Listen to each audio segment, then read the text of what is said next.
நன்றி உணர்வுங்கிறது தான் வேரிலிருந்து விழுது வரை இன்னைக்கு எல்லாருக்கும் குறைஞ்சிக்கிட்டே வருதுமா. நமக்கு அது வேணும். எத்தனை பேர் நாம் நன்றி உணர்வோடு இருக்கிறதுனா என்ன தெரியுமா?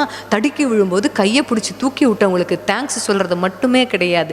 இன்று நான் என்னவாக இருக்கிறேனோ அதற்கு நேர்முகமாகவும் மறைமுகமாகவும் யாரெல்லாம் காரணமாக இருக்கிறார்களோ ஒரு முறையேனும் அவர்களை நினைத்து பார்ப்பதும், நமக்கு அவங்க உதவினா மாதிரி நாம் அடுத்தவங்களுக்கு என்ன செய்ய முடியும்னு யோசிக்கிறது மட்டும்தான் நன்றி உணர்வு. அது இப்போ குறைஞ்சி போச்சு, நிறைய குறைஞ்சி போச்சு.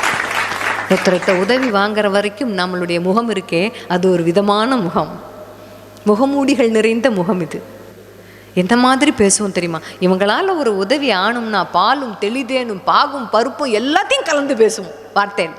உங்களை மாதிரி வராது, உங்களை மாதிரி கிடையாது, பார்த்ததே இல்லை. சரி, அவங்களால அந்த உதவி கிடைச்சாச்சு, அதே உணர்வோடு நாம் எத்தனை காலத்துக்கு தொடருவோம்? உதவி செஞ்சவங்கள்ட்ட போய் நன்றின்னு சொல்வதை கூட நாம் மறந்து போய் விடுகிறோம். இது வேரிலிருந்து விழுது வரை இந்த குணம் இருக்குது. நம்மோட வயசான அம்மா அப்பாவும் வீட்டில் இருக்கும்போது 10 நிமிஷம் அம்மா அப்பாவோட போய் உட்காந்து பேசியிருக்கோம்? நேரமே கிடையாது. நன்றி உணர்வுங்கிறது அங்கே இல்லாமல் போச்சு.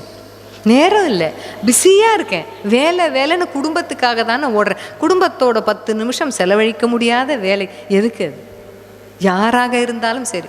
அப்புறம் அப்பாவோ அம்மாவோ காலமாக்கி போய் படமாக மாட்டினதுக்கு அப்புறம் என்ன சொல்லுவோம்? ஒரு 10 நிமிஷம் இப்போ எங்கள் அப்பா வந்தால் நான் பேசுவேன். யாருக்குமே கிடைக்காது, யாருக்குமே கிடைக்காது. இருக்கும்போது அதன் அருமை தெரியாமல் இறந்த பிறகு புலம்போது தான் நன்றி கட்டத்தனத்தின் உச்சம். அதை நம்ம வீட்டிலேருந்தே செய்கிறோம். அது வேரும் செய்து விழுதும் செய்து நடுவில் இருக்கிற இலை பூ காய் கிளை தண்டு எல்லாமே செய்து எல்லா வயதினரும் செய்யக்கூடிய ஒரு விஷயம். அந்த நன்றி உணர்வு வீட்டில் வேணும்.